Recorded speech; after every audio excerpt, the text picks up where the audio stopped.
Bonjour. Oui. Bonjour à tous, mesdames, mesdemoiselles, messieurs.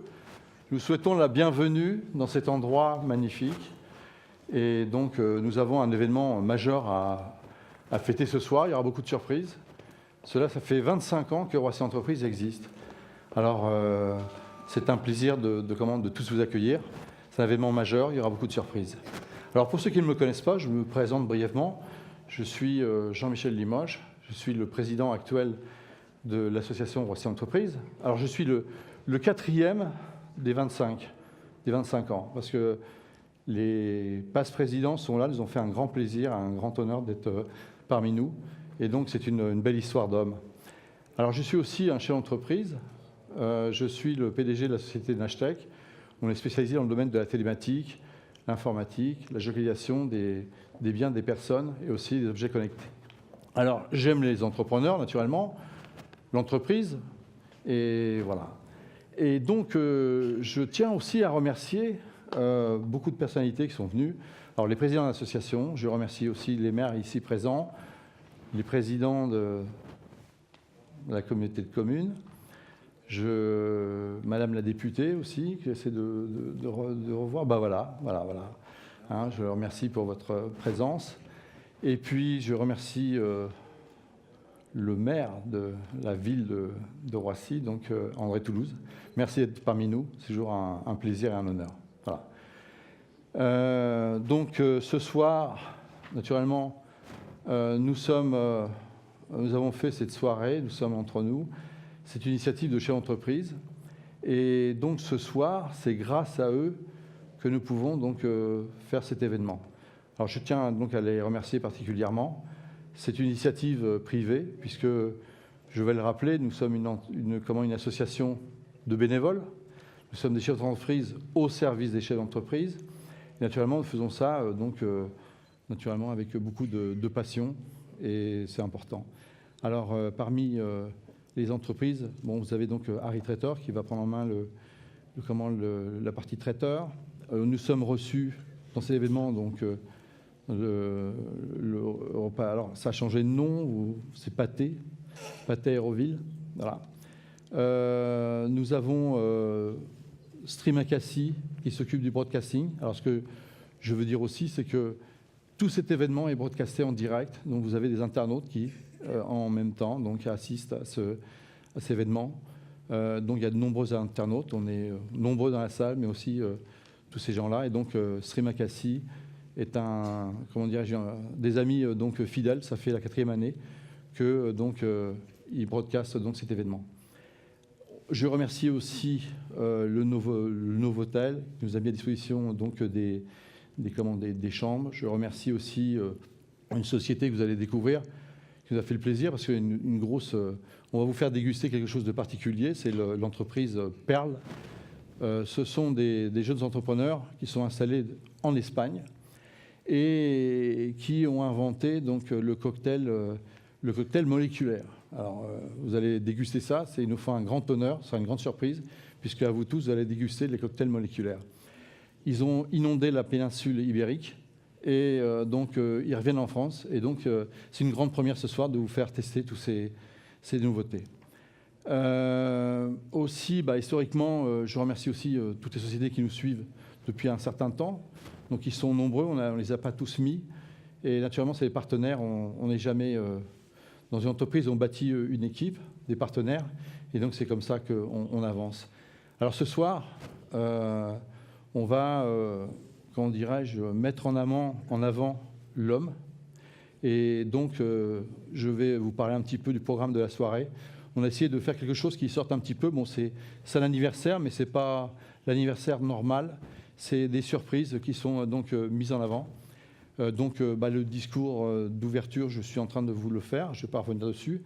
Les remerciements, ils ont été donc faits. Et nous allons donc parler des interventions. On aura une intervention de la partie de nos amis qui ont construit donc Roissy Entreprises. On va vous expliquer comment. Et puis surtout, on va avoir donc l'intervention de Jérôme Cleveland qui va nous parler un petit peu. C'est le nouveau directeur du cinéma. Et puis après, on va passer aux choses sérieuses. Alors, on a fait 25 ans avec vous. Quelles vont être les 25 prochaines années? Alors, on s'est dit, qu'est-ce qu'on pourrait avancer? Et donc, on a imaginé quelque chose, c'est une création qui est la nôtre, un triptyque. Alors, un triptyque, c'est quoi? Ce sera 3 séquences qui concernent l'importance de l'homme dans les associations et dans les organisations. Donc, la première conférence sera donc faite par le docteur Christophe Abbas, ici présent, qui nous fait un grand honneur de pouvoir donc aborder un sujet complexe, l'intelligence artificielle et l'homme. L'intelligence artificielle, c'est une grosse révolution. Dans les éditions précédentes, on vous a parlé du numérique. Le numérique était une grosse révolution, mais là, on a vraiment une grosse révolution. Alors, ce n'est pas le moment de vous faire peur non plus. L'intelligence artificielle, c'est une nouvelle ère que nous allons tous vivre dans les 25 prochaines années. Et en particulier, Christophe abordera toute cette thématique donc particulière avec l'homme. Après, pour essayer de vous rassurer, il était important également de parler de l'homme et de son art. Et donc, Jean d'Audignac va vous parler de son art. Et donc, ce sera une façon de temporiser un petit peu la participation précédente. Et puis, à la fin, vous allez avoir donc Jean de Bonny qui va parler de la main de l'homme. Parce que c'est bien beau les machines, la robotique, toutes ces choses-là. L'homme, eh bien, c'est important. Et puis, il va vous montrer que dans une main, chaque être humain a donc une main et leur caractère est inné. Je vais vous expliquer un peu tout ça. C'est assez complexe, mais c'est assez parlant. Donc voilà le triptyque que l'on souhaite vous passer. C'est un message. Et donc de ce fait, on voulait passer ça un petit peu, avec passer un message pour ces 25 prochaines années. Puis naturellement, il y aura un gâteau anniversaire. Donc il y a un cocktail qui est organisé par Harry Tretter. Et surtout la société Pearl qui va vous faire donc déguster des cocktails moléculaires. Voilà. Donc, ce sera donc le moyen aussi de déguster le gâteau d'anniversaire, de se retrouver tous ensemble.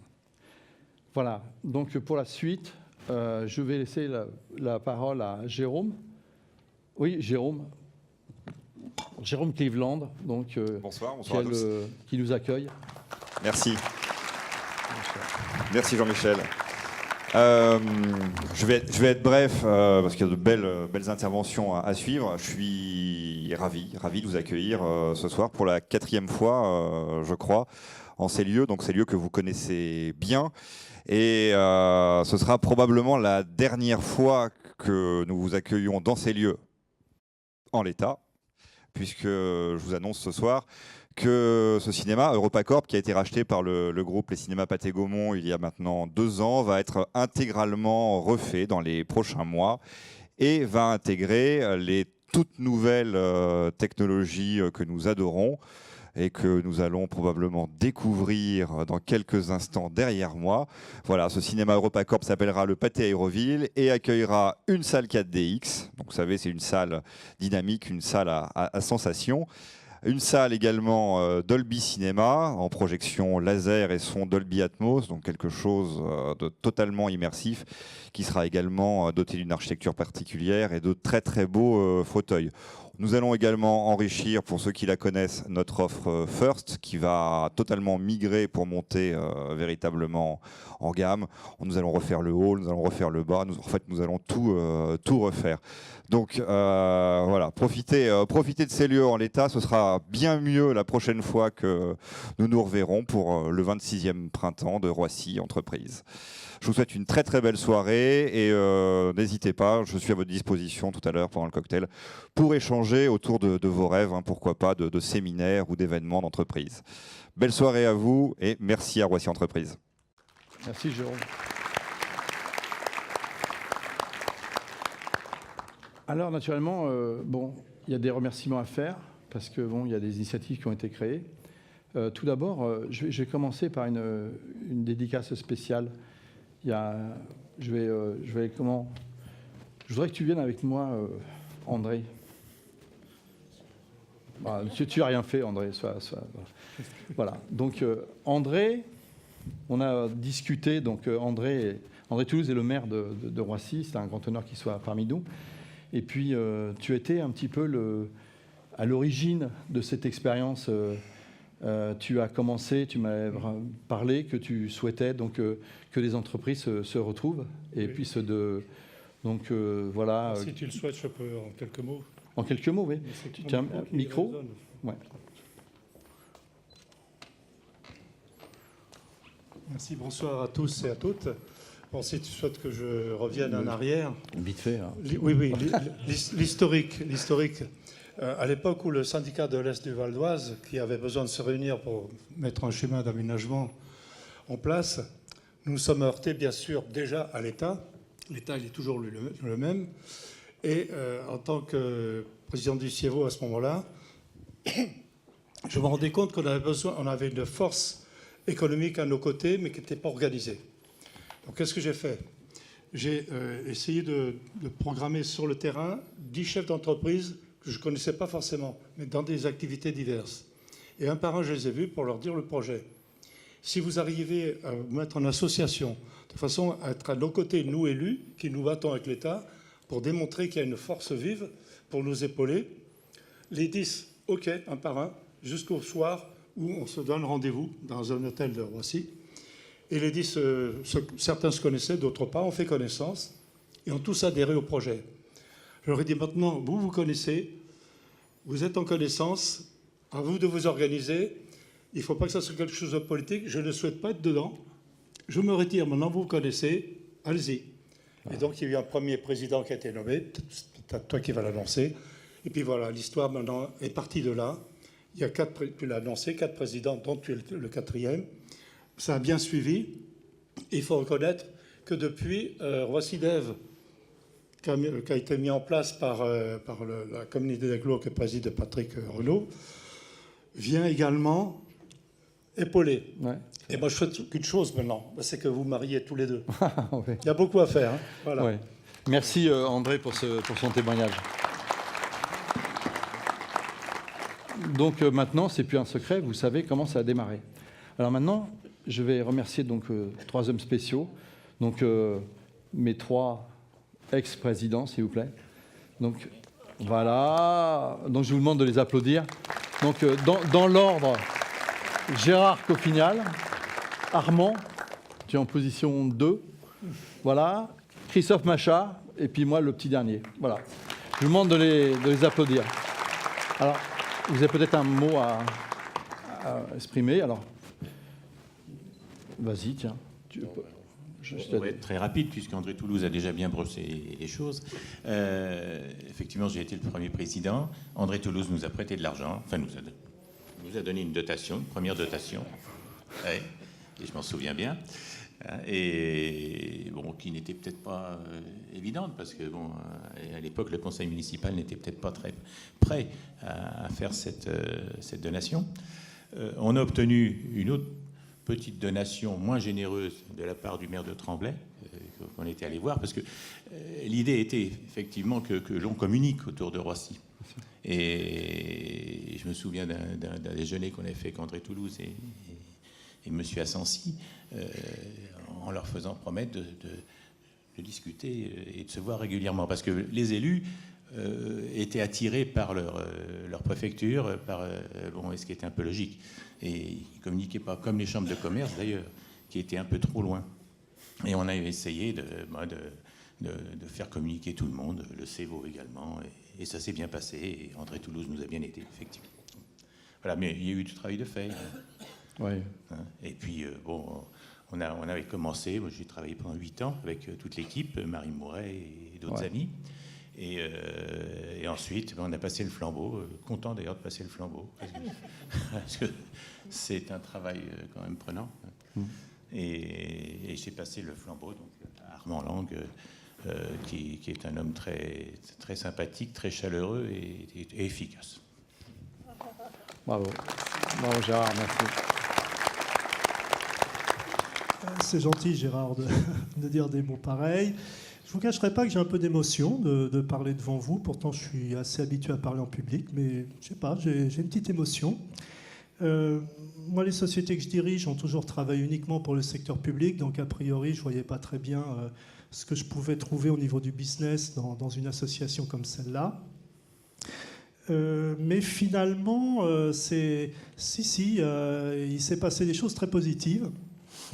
À une époque, j'avais une société en difficulté et Gérard Couffignal, à l'époque, m'a signalé qu'il y a quelque chose qui existe, qui s'appelle le mandat ad hoc. Alors, je ne vais pas développer ici ce qu'est le mandat ad hoc, mais si certains d'entre vous ont des difficultés, vous taperez sur Internet si cette formule juridique existe toujours. Mandat, comme un mandat, ad, et hoc, c'est du latin, HOC. C'est une formule assez remarquable. Donc ça, c'est Gérard Couffignal.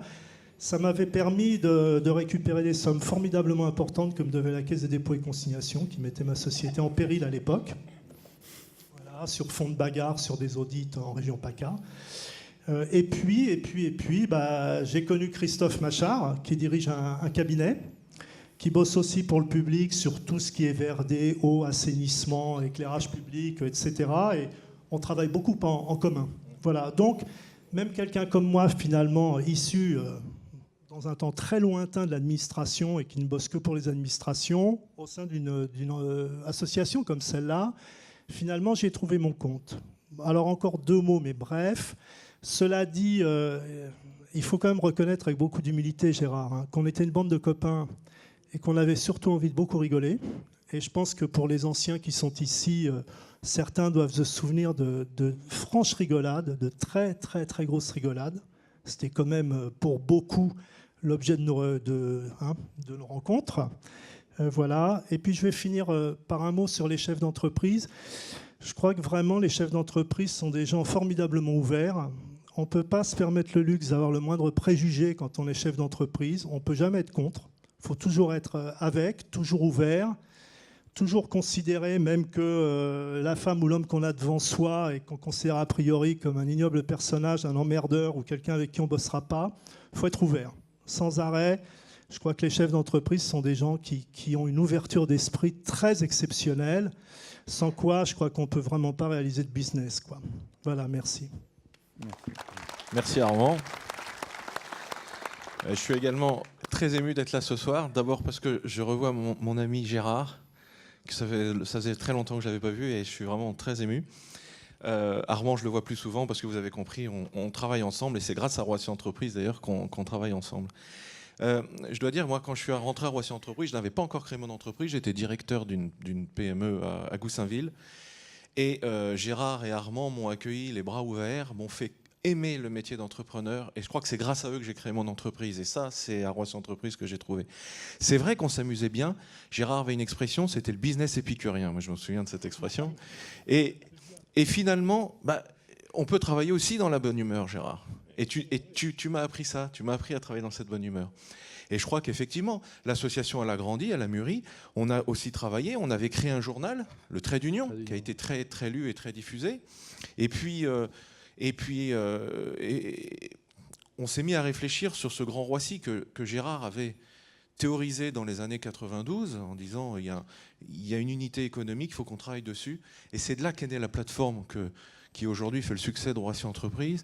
C'est de cette idée du Grand Roissy, en fait, puisqu'on avait missionné 3 jeunes, tu te rappelles Armand, 3 jeunes stagiaires, qui avaient d'ailleurs été gentiment hébergés par Aéroport de Paris, qui nous avaient aidés sur cette mission. Et en fait, ils étaient venus à une conséquence. Alors aujourd'hui, ça a beaucoup évolué parce qu'on a nos agglomérations, cher président. Mais à l'époque, tu te souviens, il y avait un morcellement administratif. Et ils nous disaient, il y a une solution pour les chefs d'entreprise, c'est travailler sur le numérique et on va faire une unité numérique du territoire. Et c'était l'origine de cette plateforme. Et je suis moi aussi très content d'avoir passé le flambeau.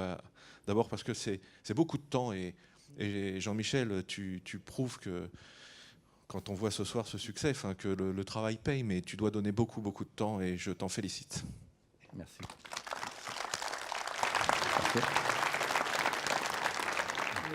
Merci.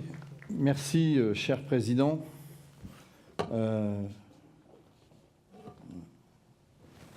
Voilà. Alors vous avez vu, ce sont des hommes, ce sont des histoires d'hommes. Ça fait 25 ans que ça dure. On a toujours le même état d'esprit, même si certains se retrouvent au bout d'un certain nombre d'années. Et puis c'est toujours la convivialité, l'ouverture, comme tu l'as dit Armand, où on continue donc, sur ces basiques, le business, les réseaux. Et puis surtout, on est toujours d'attaque pour attaquer vers le succès, la réussite. Et naturellement, nous sommes, vous avez compris, enfin, nous sommes tous des chefs d'entreprise bénévoles au service des chefs d'entreprise. Voilà. Nous sommes apolitiques, non syndiqués, et puis on est là pour prendre du plaisir et puis avancer. Alors, quelques dates importantes, je les ai résumées. C'est grâce à vous tous. La création de l'association, c'était en 1993. Le journal Trait d'Union a été une grande création que vous avez lancée. Le Trait d'Union a été un journal qui a été diffusé sur tout le territoire, à plusieurs milliers d'exemplaires. C'était aussi quelque chose d'exceptionnel pour le sortir et surtout le divulguer. Et puis après, c'est un petit peu, les études ont été faites sur la gouvernance du territoire. Et puis, donc, on s'est mis un challenge avec Christophe. On a lancé une plateforme, et donc un web 2.0. Donc, c'était encore un nouveau challenge qu'on a relevé. On a beaucoup travaillé dessus. On a été aidé par la région Île-de-France, par la CCI Val d'Oise. Et puis après, on a, fait un tour de table, et puis on a mis un petit peu chacun un peu de sous, et puis on a lancé le projet. Alors tout le monde nous attendait au coin du bois, naturellement. Quand vous démarrez quelque chose de nouveau, tout le monde vous attend. Et puis finalement, au bout d'un an, on s'est retrouvé avec 800 adhérents. Ça commençait à prendre une certaine ampleur. Donc on a dit, on va faire quelque chose d'intéressant pour les entrepreneurs. Alors on l'a redébaptisé, on a lancé le Grand Roissy, le réseau des réseaux, ici encore une fois. Et puis, c'est une mayonnaise qui a pris de plus en plus. C'est une plateforme qui est ouverte, qui est d'accès gratuit pour tout le monde. On rassemble toutes les forces vives du territoire. Donc, on est quand même présent sur... initialement, l'association était présente sur 2 régions et 5 départements, mais le Web 2.0, c'est un système systémique, et donc ça va très très loin. Donc, on couvre, on a des adhérents de français, on a des adhérents étrangers, etc. Des gens qui viennent, donc c'est devenu quelque chose qui a grossi. Et puis après, on nous a dit, on nous a reproché, oui, vous êtes vraiment sur Roissy, alors moi j'habite Auch, donc je suis coincé, etc. Je dis, attendez, pas de problème, on va se mettre d'accord. On l'a appelé réseau business, tout simplement. Donc ça a été, encore une fois, on l'a célébré ici, donc on a passé le flambeau. Et puis, ce soir, c'est exceptionnel, c'est 25 ans, c'est les 25 ans de l'association. Et puis, moi, je vous attends, vous voyez une date qui est spécifiée, donc 2019. Le 21 mars, vous allez bloquer tous vos agendas. Il y a une très grosse surprise majeure qui se fera, c'est un événement majeur. Donc, c'est une création. Parce que finalement, dans le déroulement de l'association, on est créatif, on fait de la créativité. Donc la première invention, c'était le trait d'union, qui a été un moyen de communication formidable, qui a boosté l'association. La deuxième, c'était la plateforme. Et la troisième, vous le saurez, donc le 21 mars. Alors, naturellement, j'en dis pas plus. Vous le saurez un peu plus tard. Naturellement, nous participons donc à toutes les actions du territoire qui ont un intérêt pour l'emploi des jeunes, pour l'activité. Donc, on aime les jeunes, et donc on soutient aussi des entreprises, etc., du territoire. Et naturellement, la ligne 17, avec nos amis du territoire, on était avec eux, donc on a défendu ce projet de façon à donner, des perspectives aux jeunes, à l'emploi et à l'activité. Donc, 25 ans après, voilà un petit peu où on en est. Donc en 2018, alors je parle de certains chiffres, on est devenu le rendez-vous des acteurs économiques de la région et même au-delà. Avec la plateforme, on a donc 5 900 membres adhérents, 90 000 entreprises en réseau, et on fait plus de 50 événements qui ont rassemblé à peu près 12 000 participants. D'accord ? Donc voilà, c'est des chiffres. Alors, on m'a demandé tout à l'heure quel est le chiffre d'affaires de tous les adhérents, y compris le nombre de personnes. Alors, je ne peux pas répondre tout de suite. C'est une colle qui m'a été posée, parce qu'on a des boîtes du CAC 40, on a des petits, des moyens, des grands, etc. Donc, ce n'est pas facile. Alors, je vais laisser je cherche... tu vas prendre le relais ? Hein? Donc, bon, c'est à toi. Oui, bonsoir à tous. Merci encore une nouvelle fois d'être là. Merci Jean-Michel. Merci beaucoup. Merci à tous les présidents, merci à tous ceux donc au cinéma Pathé Aéroville, à Stream Acacia qui est toujours là pour nous suivre, Harry Traiter, Pearls, tous ceux qui nous suivent depuis 4 ans. On est extrêmement heureux une nouvelle fois de voir la salle qui est pleine. Alors moi, les 4 précédentes éditions, je suis venu pour vous parler avec ma petite tablette, mon petit micro. Je suis venu pour vous parler de numérique. Je vous ai présenté la plateforme réseaubusiness.com. Je vous ai parlé avant de la plateforme grandroissy.com. Et en fait, Jean-Michel l'a dit, il y a des choses qui se passent évidemment au-delà du numérique. Le numérique, c'est super. Mais il y a des choses qui se passent physiquement. Et souvent, quand on a quelqu'un en face de nous, les choses vont aussi beaucoup plus vite que quand on a quelqu'un au téléphone ou quelqu'un par email. Alors il y a peut-être la liste, Olivier. Il y a la liste, voilà, ça c'est les fameux 50 événements qu'on a réalisés en 2 ans. Alors vous imaginez qu'en plus de la plateforme, il faut essayer d'être un petit peu créatif, trouver des thématiques qui concernent tous les chefs d'entreprise, avoir des événements qui sont un petit peu fun, et puis surtout le but de tout ça, donc le numérique c'est très bien, mais le but de tout ça c'est vraiment de mettre l'homme au cœur de ce qui se passe, au cœur des organisations. Alors ces événements, on essaye de les faire aussi variés que possible. On y réfléchit beaucoup avec Jean-Michel, bien sûr, mais on y réfléchit aussi avec tous les administrateurs de l'association qui nous donnent des très bonnes idées pour réaliser des événements qui sortent un petit peu de l'ordinaire. Alors je ne vais pas passer des heures à vous dire tout ce qu'on a fait. On pourra vous donner la liste de tout ce qu'on a fait. L'important, c'est vraiment de vous dire qu'on veut faire des événements dans des endroits qui soient un petit peu différents aussi, sur des thématiques qui sont un petit peu différentes. Alors on a Muriel Hermine qui est venue nous présenter de sport, nous parler de sport et de management, la gestuelle comme je suis en train de le faire. Qu'est-ce qu'on fait quand on fait de la gestuelle? Il y a des choses qui sont impliquées dans vos mouvements et je pense que Jean pourra nous en parler tout à l'heure aussi. Le financement participatif, des choses qui sont des incontournables aujourd'hui. Ça veut dire qu'il faut vraiment avoir l'œil. Quand on est un chef d'entreprise, il faut avoir l'œil partout. Et vous le disiez tout à l'heure, Armand, l'important c'est de dire oui tout le temps, de toujours prendre tout ce qui se passe, de ne rien refuser, parce que je pense qu'il y a des portes qui peuvent s'ouvrir à des moments où on s'en doutait pas. Et encore une fois, le numérique, la plateforme réseaubusiness.com, je suis très content parce que c'est un petit peu moi qui suis derrière aussi. Donc la plateforme, elle vit, il y a des nouveaux adhérents. Mais encore une fois, moi je suis un communicant aussi et ce que j'aime bien c'est avoir les gens en face de moi. Les choses vont beaucoup plus vite. On a fait d'autres événements. Je remercie, alors il y a beaucoup d'entreprises qu'on est allé visiter. On est allé visiter des endroits qui sont exceptionnels, des endroits que normalement on ne peut pas visiter quand on est tout seul. Donc on a visité Le Grand, on a visité le hub de La Poste à Roissy. On a fait un super petit déjeuner où il y a eu 180 personnes qui sont venues manger des croissants, voir des super voitures chez Car Prestige au Bourget. Donc voilà, on fait beaucoup de choses. On attend aussi vos idées, puisque bien sûr, on n'a pas du tout la science infuse. On est toujours preneur d'idées. On prend tout ce qui se dit, hein, Jean-Michel. C'est vraiment important pour nous. Le Veolia, bien sûr, on a fait des visites. Les compagnons du Tour de France, ça, ce sont des choses qui sont extrêmement importantes, on le disait. Alors moi, je suis un petit peu mid-generation, mais c'est très important pour nous aussi de donner les moyens aux jeunes de développer leur entreprise et d'être indépendants. J'en ai beaucoup, il y a beaucoup d'événements, je ne vais pas passer les 50 en revue.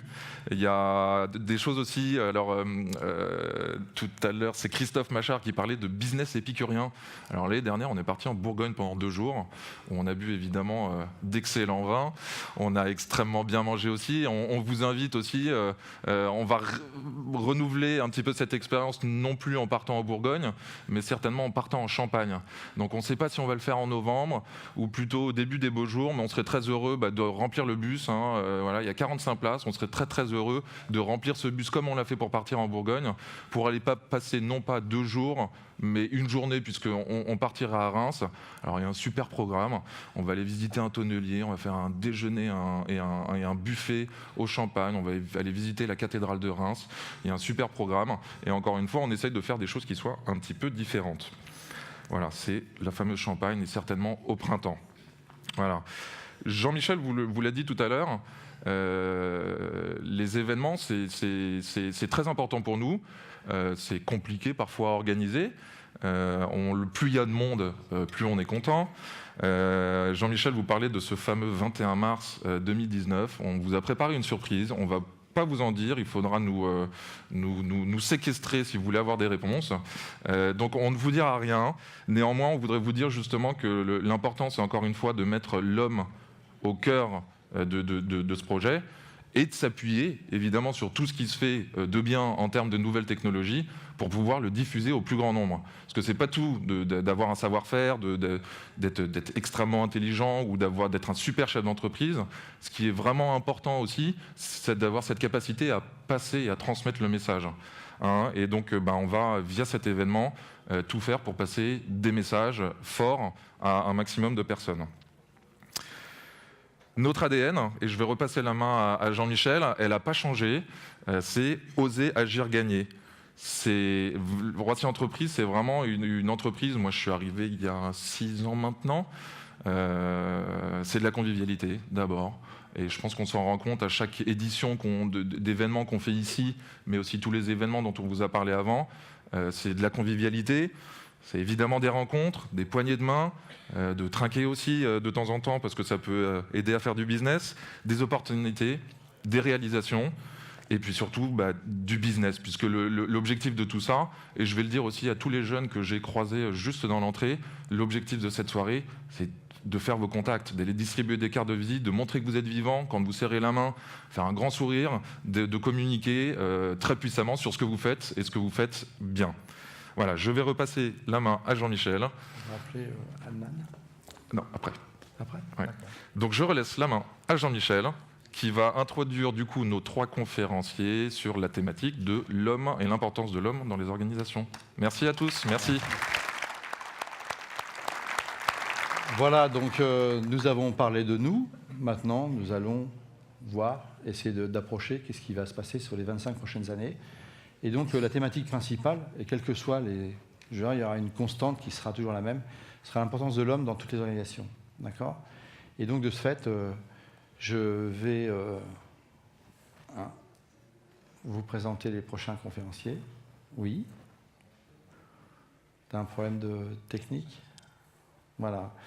Donc je souhaite donc vous présenter donc Christophe Abbas, Dr Christophe Abbas, qui va nous aborder un sujet très, très particulier qui est donc l'intelligence artificielle et l'homme. Alors c'est un grand monsieur, c'est un monsieur très, très simple, très, très tranquille. Je lui ai demandé avant de venir, Christophe, est-ce que vous avez besoin d'un support, etc. Vous avez des slides? Il m'a dit non, j'en ai pas du tout besoin et je ferai en fonction de l'ambiance. Et donc voilà, donc, je vous demande d'accueillir Christophe Abbas.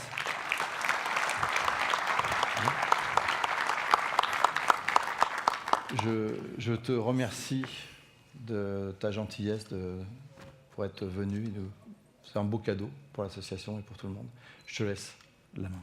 Merci. Chers amis, mesdames et messieurs les élus, je tiens tout d'abord à vous remercier de m'accueillir ce soir parmi vous pour traiter d'un sujet d'avenir, l'intelligence artificielle, qui engage non seulement des projets économiques et industriels, une nouvelle forme de gouvernance que l'on pourrait appeler d'algorithmique, au-delà de la simple technoscience qu'elle constitue. Et ce que je vous propose de traiter ce soir, c'est que nous nous efforcions de définir aussi simplement que possible ce qu'est l'intelligence artificielle, d'où elle vient et où elle nous pourrait conduire. Puisque la thématique se centre sur la spécificité humaine et le rôle de l'homme, nous pourrions dire dans un premier point que l'intelligence artificielle et la robotique posent la question de la spécificité de l'être humain. Car enfin, s'il est possible de mécaniser le corps par l'intermédiaire de la robotique et de mécaniser l'esprit, ce qui nous retiendra ce soir, par l'intermédiaire de l'intelligence artificielle, alors, que reste-t-il de la spécificité humaine ? L'être humain n'est-il au bout du compte qu'une mécanique biologique. Et peut-on imaginer, dans un avenir que certains voient proche, sont par exemple les transhumanistes, que l'être humain sera remplacé irrémédiablement, inéluctablement par la machine.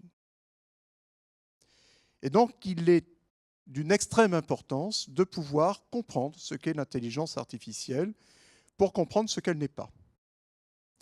Deuxièmement, l'intelligence artificielle, au-delà de la spécificité de ce domaine scientifique et technologique, eh bien, nous aide, les neuroscientifiques, pour comprendre ce que sont les mécanismes mentaux, ce que sont les facultés mentales.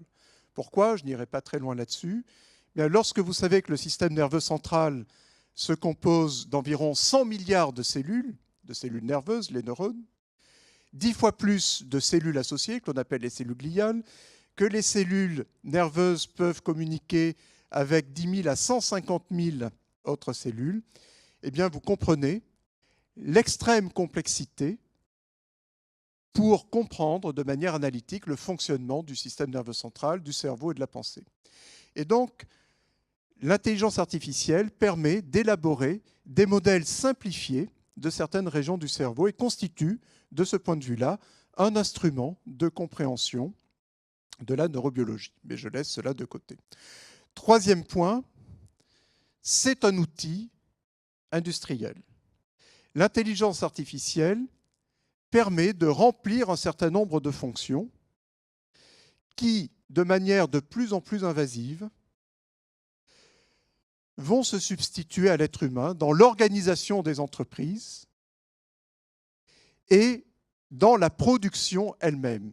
Que ce soit la production matérielle, associée à l'automatisation et à la robotisation, tout cela est déjà bien connu, mais cette fois-ci également dans la production immatérielle des services et de l'intelligence. Et il faut bien voir que les études, je ne dirais pas non plus très loin, mais puisque vous êtes des chefs et chefs d'entreprise, eh bien, des études estiment, dans une fourchette extrêmement large, qu'entre 10 et 50% des emplois de demain seront éliminés au niveau de l'humain pour passer du côté du robot, de l'automatisme et de l'intelligence artificielle.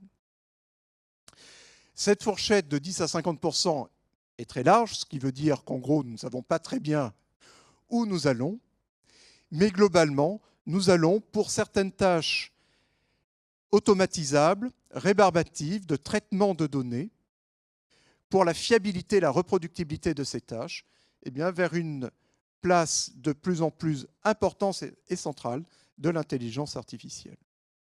Et très vraisemblablement au détriment des classes moyennes, qui entraînera une surqualification dans le traitement des données, dans l'ingénierie, dans la conception de tous ces modules d'intelligence artificielle et une disqualification d'un certain nombre de travaux. Et donc, cette intelligence artificielle serait utilisée, elle est déjà, pour aider à la décision, lorsque vous avez des choix multiples, pour traiter des données, pour faire de la maintenance prédictive, pour cerner le client, c'est ce qui se passe aujourd'hui sur les plateformes, Amazon aujourd'hui, capable de colliger l'ensemble des goûts et de comparer ces goûts à des échantillons de population et donc d'anticiper vos goûts futurs en donnant eh bien, un éventail de choix possibles dans les achats que vous souhaitez faire. Donc une technique extrêmement puissante qui certes comporte des limites et ce à quoi je voudrais m'attacher, c'est d'essayer de voir ces limites, d'entreapercevoir ces limites, d'entreapercevoir la place de l'être humain, mais en allant sur le côté un petit peu scientifique, en essayant malgré tout d'être le plus simple possible. Donc il nous faut définir l'intelligence artificielle et comprendre d'où elle vient et où elle va. Juste, avant de la définir précisément, quelques exemples quand même majeurs, fort connus. 1997, Deep Blue bat le champion d'échecs Kasparov.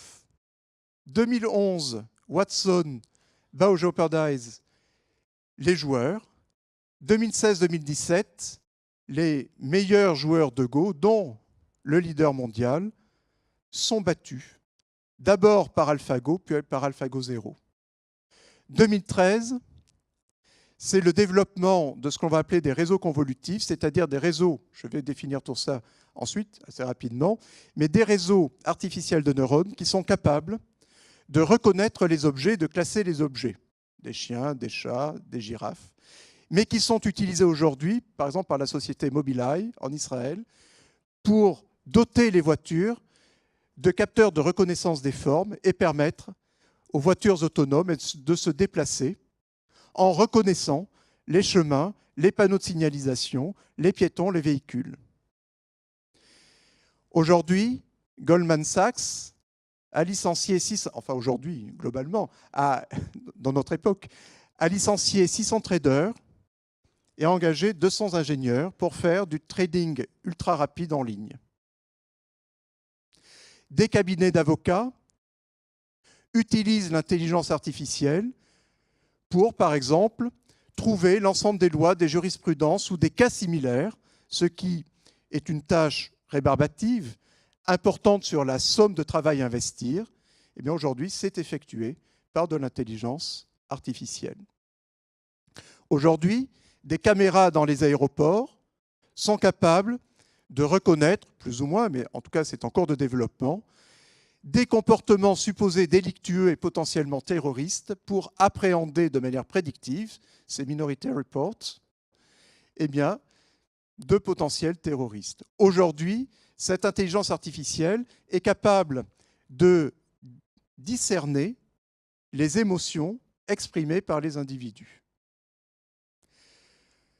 Donc, vous voyez par ces quelques exemples la puissance potentielle de cette intelligence artificielle qui, d'ores et déjà, se développe dans les services, dans les entreprises, au niveau des renseignements de la police et de l'armée. Et, dernier exemple, avant d'en venir à un aspect plus technoscientifique pour le coup, mais qu'il faut absolument maîtriser le plus simplement possible. Vous savez qu'en Chine, au nord de la région de Shanghai, vous savez que la Chine dispose de plus de 150 millions de caméras de surveillance. Eh bien, des cités, des villes, développent des systèmes de surveillance associés à l'intelligence artificielle pour reconnaître les individus et pour reconnaître les infractions des individus de manière à les pénaliser ou au contraire à les récompenser. Et c'est en cela que je disais, je n'y arrêterai pas, que cette intelligence artificielle est aussi impliquée dans une nouvelle forme de gouvernance et de gestion sociale.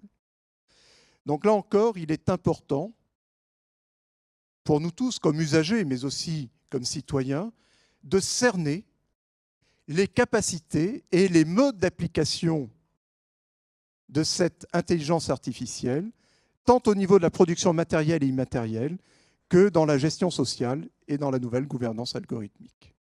Évidemment, également dans les sciences. Juste un exemple, au CERN, aujourd'hui, dans le grand accélérateur de particules, eh bien, l'analyse des faisceaux de particules qui naissent de la collision de particules élémentaires ont recours à l'intelligence artificielle. Donc, vous voyez le large champ d'exploitation et d'application de cette intelligence artificielle. Mais au fond, qu'est-ce que c'est que cette intelligence artificielle ? Le projet d'intelligence artificielle naît en 1956 aux États-Unis lors d'un séminaire d'été à Dartmouth, organisé en particulier par McCarthy, mais l'on va trouver de grands noms, Newell, Simon, Rochester, Marvin Minsky et d'autres. D'où le nom d'ailleurs intelligence artificielle est issu, et qui désigne l'ensemble des sciences et des technologies à mettre en œuvre pour rendre la machine intelligente. Donc pour rendre la machine capable de simuler ou d'émuler les capacités mentales.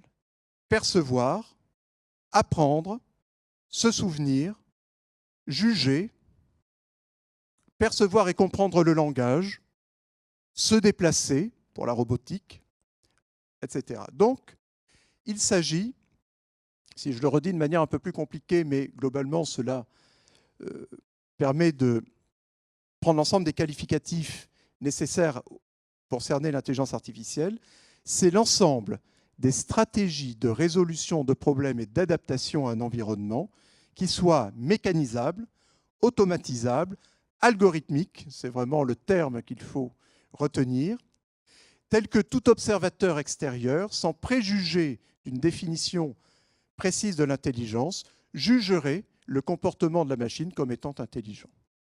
Voilà ce qu'on pourrait définir comme l'intelligence artificielle. Or, cette intelligence artificielle présente deux versants. Et c'est le second versant qui nous intéressera un petit peu plus. Le premier versant, c'est l'informatique. Le deuxième versant, ce sont les réseaux artificiels de neurones et ce que l'on va appeler le connexionnisme, sur lequel nous allons revenir et je vais vous dire très précisément ce que c'est.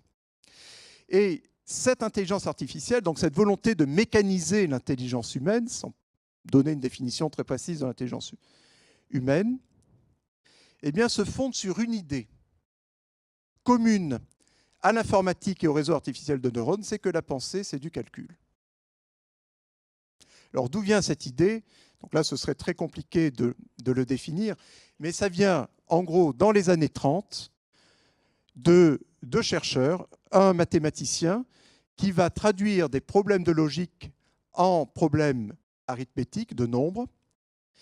C'est Kurt Gödel, en 1931.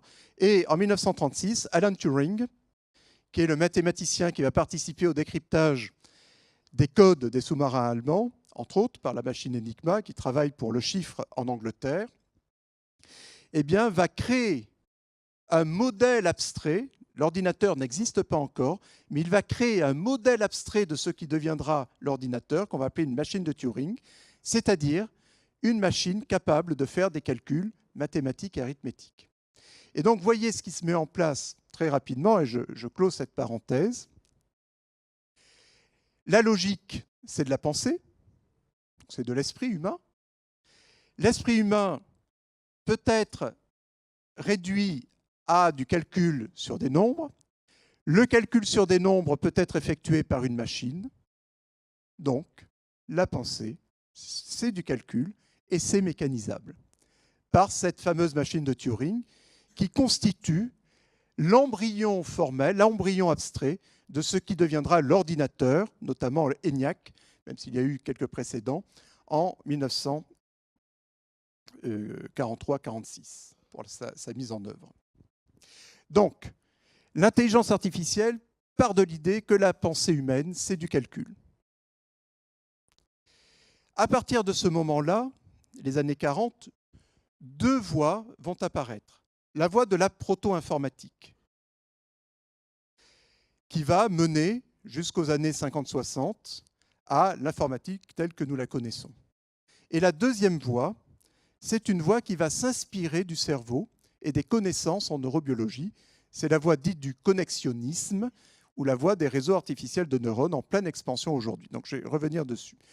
Sur l'informatique, vous savez tous ce qu'est un ordinateur, c'est une machine de traitement de l'information. Vous lui donnez des données et vous ressortez le résultat. Vous lui donnez un texte à traduire, plus ou moins bien, elle vous donne la traduction. Donc c'est une machine de traitement séquentiel de l'information qui utilise ce qu'on appelle des portes logiques, c'est-à-dire des applications logiques qui sont incarnées dans des transistors aujourd'hui. Et cette machine va transformer de l'information. Alors d'un point de vue psychologique, cette machine est importante parce qu'elle va, et là aussi c'est une conception de l'être humain, elle sera la métaphore, pour certains, du fonctionnement du cerveau. Et certains vont dire que l'ordinateur, dans sa contexture électronique, c'est l'équivalent du cerveau humain, biologique, et que le programme d'ordinateur, c'est équivalent à la pensée. Et donc, dans cette conception de l'être humain, la pensée, c'est un calcul de traitement de l'information, de traitement de la représentation, comme le ferait un programme d'ordinateur. Donc, cette voie, comme vous le savez, va évoluer. Donc, 47, c'est le développement du transistor, et va donner l'informatique avec le microprocesseur en 71. Mais une deuxième voie, et c'est cette voie qui est la plus importante du point de vue de l'intelligence artificielle, qui va donner lieu bien plus tard à ce qu'on appelle aujourd'hui le deep learning, est une voie qui va s'inspirer de la neurobiologie. Et c'est cette intelligence artificielle-là qui est en pleine expansion aujourd'hui. Alors, nous allons essayer de comprendre rapidement en quoi elle consiste. En 1943, vous avez deux chercheurs, neurophysiologistes et mathématiciens américains, McCulloch et Pitts, qui vont, en s'inspirant des connaissances sur le fonctionnement du système nerveux central, regarder comment fonctionne une cellule nerveuse, un neurone, et vont créer un petit modèle abstrait, ce qu'on va appeler un automate, mais c'est simplement un modèle abstrait, un schéma de fonctionnement de cette cellule nerveuse. Alors, juste un mot sur la cellule nerveuse. La cellule nerveuse, c'est simplement une cellule qui est capable de générer, d'acheminer et de transférer des courants électriques. Donc c'est une cellule électrique. Et que fait-elle? Elle reçoit des signaux des autres cellules, elle les somme, elle les soustrait et elle émet ou non, en les comparant à un seuil, un autre signal. Donc vous voyez, c'est un petit automate qui reçoit des signaux et qui les transforme en un autre signal. Eh bien, ce schéma sera utilisé par McCulloch et Pitts pour créer un petit modèle formel ultra simplifié du fonctionnement de la cellule nerveuse. Donc vous voyez que cette fois-ci, l'on s'inspire de la réalité neurobiologique. Et en associant ces petites cellules artificielles, ce qu'on appelle des neurones artificiels, à quoi allons-nous aboutir? Eh bien, progressivement, ces réseaux artificiels vont reproduire les facultés mentales.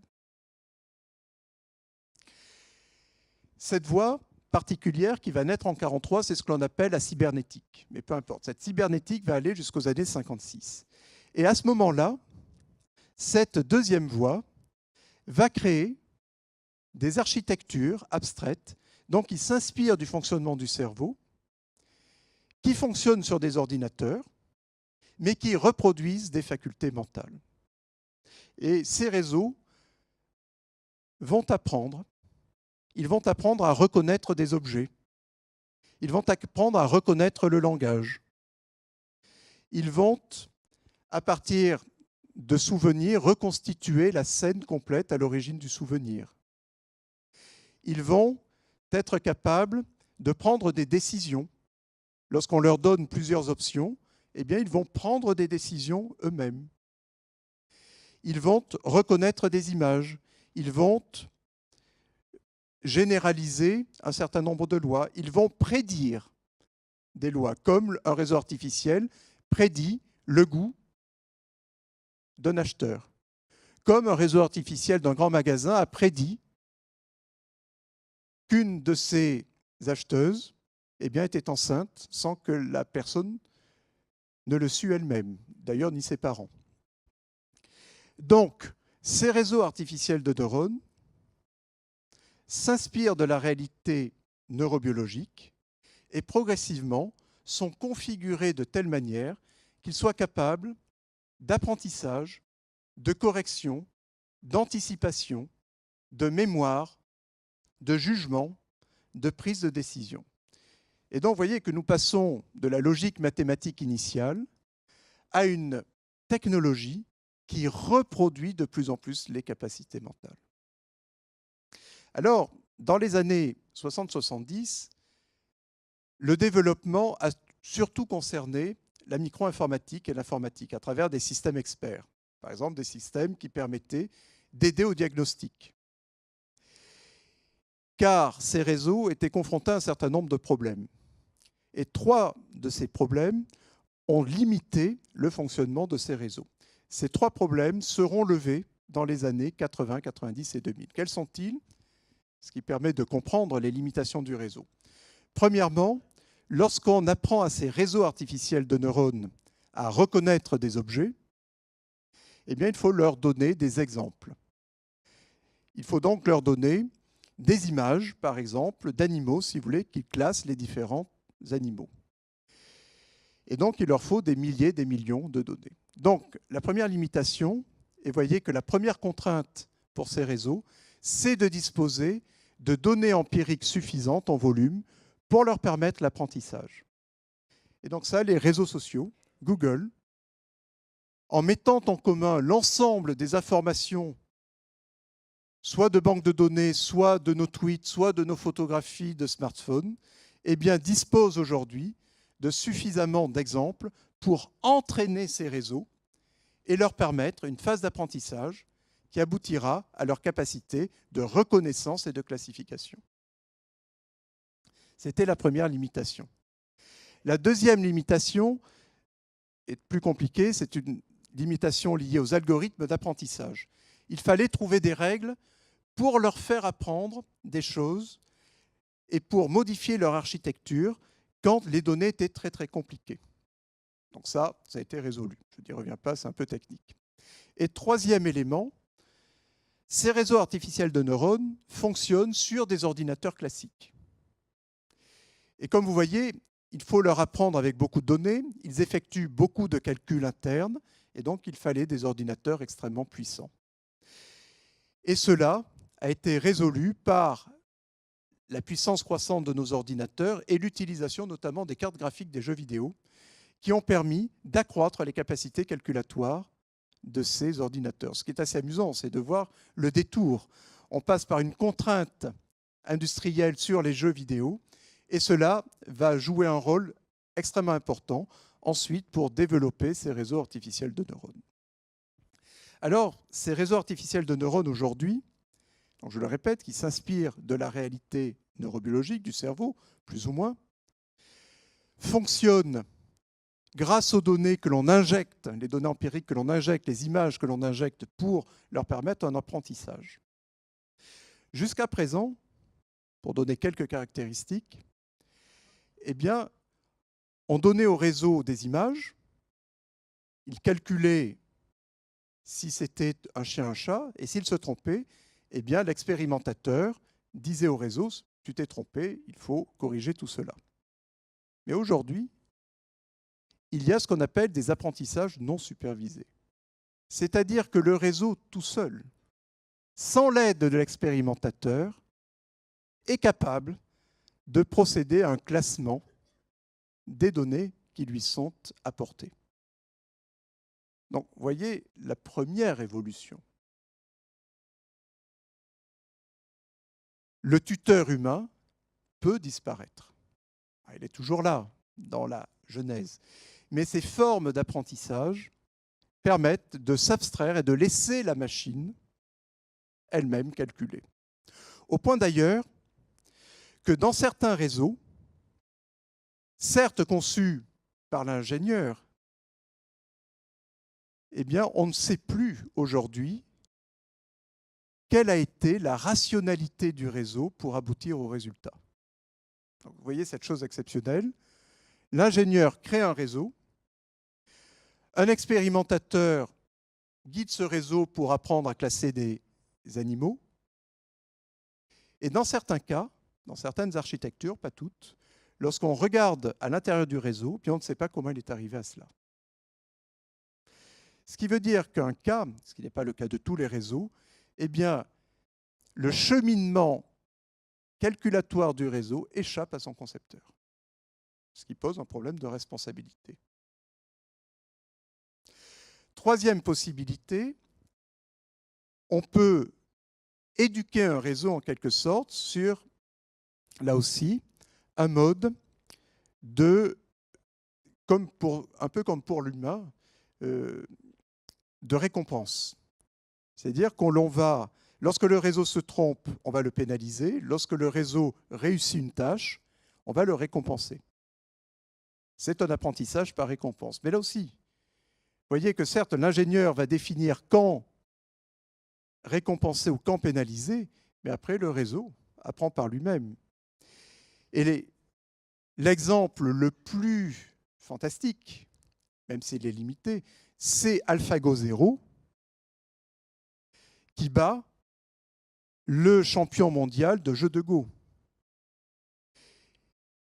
Et comment AlphaGo 0 a-t-il gagné? Eh bien, il ne savait que les règles du jeu et il a appris à jouer contre lui-même.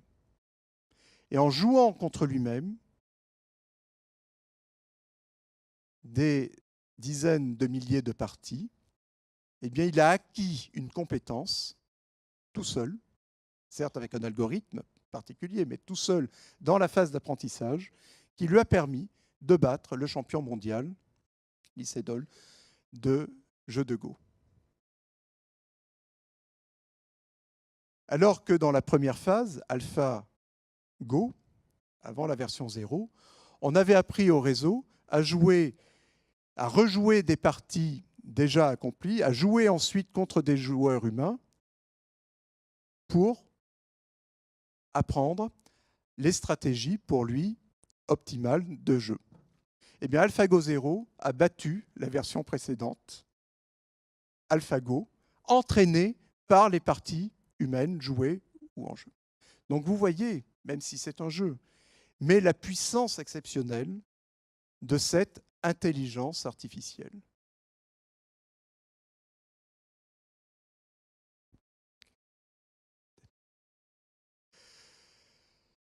Alors naturellement, cette intelligence artificielle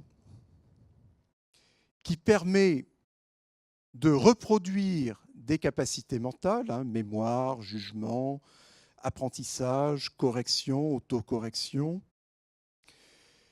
demeure encore aujourd'hui un outil spécifique.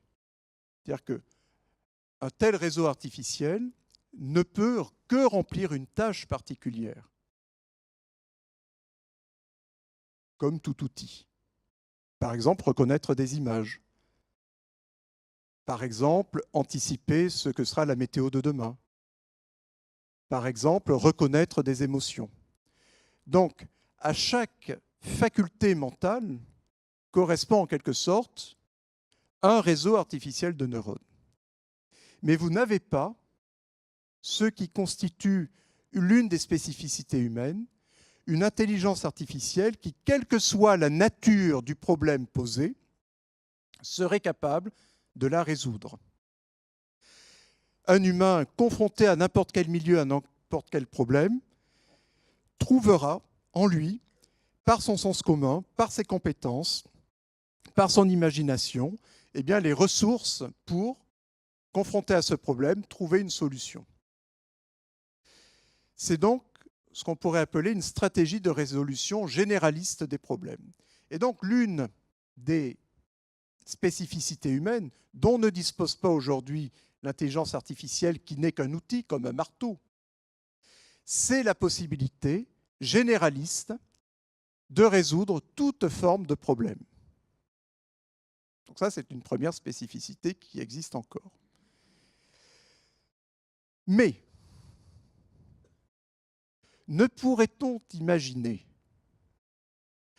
qu'une intelligence artificielle avec plusieurs types de compétences embarquée sur un robot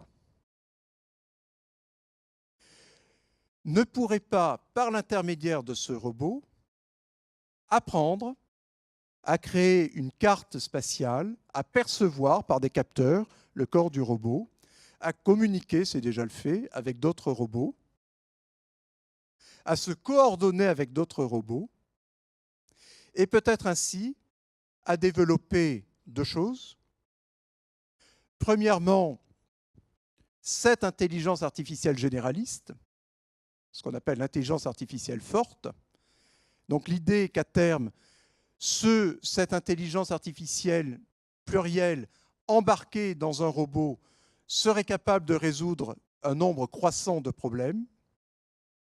Et deuxièmement, même si nous frisons la science-fiction, ne pourrait-elle faire émerger un jour, au cours de l'histoire de fonctionnement de ces robots, une conscience artificielle? Donc aujourd'hui, le deuxième élément, en quelque sorte, spécifique de l'être humain, c'est la conscience. Et le vécu. Nous avons des émotions. Nous sommes conscients que le monde existe en dehors de nous. Nous voyons ce monde coloré par nos émotions. Cela, évidemment, n'existe pas pour l'instant. Mais si d'aventure, il était possible de créer une protoconscience artificielle dans le cas justement de ces robots autonomes, à ce moment-là, peut-être que cette spécificité elle-même tomberait. Troisième élément, nous avons dit que l'intelligence artificielle, et notamment ce qu'on appelle aujourd'hui le deep learning, je n'ai pas dit ce qu'était le deep learning. Le deep learning, c'est une classe particulière de réseaux artificiels de neurones qui sont capables de construire des représentations de plus en plus abstraites d'objets. L'un des exemples, c'est par exemple le réseau convolutif qui est impliqué dans la reconnaissance des images et qui est embarqué, par exemple, dans les voitures autonomes pour percevoir l'espace. Comment fait-il, ce réseau? Eh bien, globalement, il s'inspire un petit peu du fonctionnement du cerveau impliqué dans la vision. Il perçoit des images qui sont pixelisées.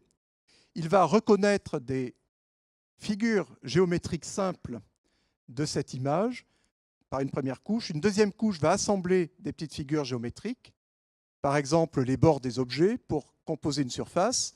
Et puis les surfaces seront agglomérées par une autre couche pour former un volume. Et vous voyez qu'il y a ainsi, progressivement et hiérarchiquement, la construction d'une image de plus en plus abstraite par ce réseau. Mais ces réseaux convolutifs, ou ces réseaux en général, fonctionnent en utilisant les exemples, donc la base empirique, qui permet d'entraîner ces réseaux. Et donc, vous voyez, l'une des limitations, c'est que tout dépend de la base empirique. Premièrement, ces exemples doivent être adaptés à la tâche.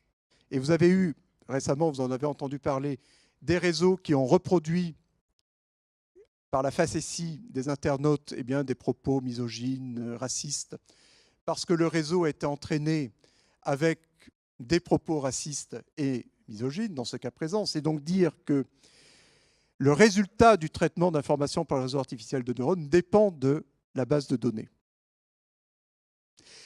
Et l'autre conséquence, c'est que du coup, le réseau artificiel n'est pas capable de créer radicalement des choses inédites. Ce n'est pas un créatif.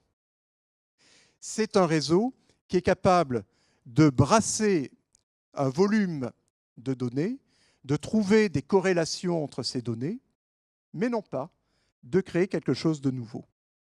Au fond, vous pourriez utiliser un réseau de neurones pour voir, je ne sais pas, tout le mouvement des étoiles. Pour autant, il n'en ressortirait pas la théorie de la relativité générale d'Einstein. Parce que la création est un processus historique, culturel, et non pas simplement un processus psychologique, ce qu'il est aussi, lié au traitement de l'information par le cerveau. Donc vous avez, en conclusion, ici, 3 limitations que sont la possibilité pour les êtres humains d'avoir une intelligence généraliste, d'être conscient, et deuxièmement, d'être créatif. Et donc le défi de l'intelligence artificielle forte, c'est de pouvoir mécaniser ces 3 caractéristiques. Et si d'aventure elle y parvenait, ce que croient certains courants philosophiques, comme les transhumanistes, à ce moment-là, la réponse à qu'est-ce que l'être humain serait, eh bien, il n'existe plus aucune spécificité de l'être humain. Pire encore, la machine accomplirait demain non seulement ce que fait l'être humain aujourd'hui, mais de manière plus fiable, plus reproductible et avec une puissance calculatoire inégalée. Ce serait en quelque sorte l'effondrement de l'humanité face à sa propre création. Donc, vous voyez le contexte un petit peu prométhéen et démiurgique de ce genre de choses. On peut penser que c'est de la science-fiction, mais gardez-vous d'y penser. Je n'ai pas le temps de montrer quelques exemples de neurobiologie, mais ce qui est certain, c'est qu'aujourd'hui, des courants philosophiques traversent notre société, associés à des courants industriels et financiers extrêmement forts, pour mettre en œuvre ces technologies qui participent à ce qu'on appelle l'homme augmenté, l'être humain augmenté, hommes et femmes, c'est-à-dire de permettre, non pas simplement ce qui était mon exposé, c'est-à-dire essayer d'illustrer assez brièvement ce qu'est l'intelligence artificielle et sa relation aux spécificités humaines, mais de modifier par l'ingénierie génétique et biologique l'être humain, d'embarquer ces dispositifs d'intelligence artificielle par hybridation biotechnologique pour permettre l'accroissement des capacités mentales, émotionnelles et intellectuelles, et donc, d'une certaine manière ici, de mécaniser l'être humain au sein même du corps et non plus par des prothèses extérieures. Voilà, mes chers amis, ce que je voulais vous dire. D'abord, l'intelligence artificielle, c'est un instrument fabuleux, fantastique, qui va révolutionner la société, je le redis, dans la production matérielle, dans la production immatérielle, dans la gouvernance de cette société. Évidemment, dans le champ des sciences et de la médecine, je n'en parle pas, mais aujourd'hui, nous mettons en place un programme de développement d'intelligence artificielle pour diagnostiquer les scléroses en plaques, peut-être pour demain pouvoir différencier différentes maladies, pronostiquer l'évolution de ces maladies. Et donc, vous voyez l'outil important pour la santé, qui m'intéresse, qui va se développer. Et d'autre part, le questionnement philosophique majeur qui impose de savoir trois choses. Premièrement, comment encadrer l'intelligence artificielle qui va rentrer et qui est déjà rentrée dans nos vies et qui va rentrer de manière de plus en plus invisible et de plus en plus confortable.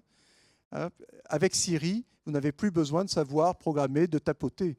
Siri, aujourd'hui, pour prendre cet exemple, répond à vos questions, pas toujours très bien, mais cette technologie va s'améliorer de manière exponentielle. Donc, d'une part, c'est quelle est la place de l'intelligence artificielle dans notre société. Deuxièmement, c'est cette intelligence artificielle modifiera-t-elle l'être humain et les relations humaines? Et il est à gager que oui. Et troisième point, cet outil fabuleux ne doit pas nous amener, si j'ose dire, d'un idéal d'être humain augmenté à un être humain qui serait simplifié, parce que nous déléguerions trop notre pouvoir de décision, d'imagination à la machine, au détriment de notre intériorité, de notre intimité, de notre intelligence, et cela amènerait à ce moment-là une simplification psychologique et culturelle de l'être humain au profit de prothèses, d'une externalisation, si j'ose dire, de ses facultés mentales sur une prothèse.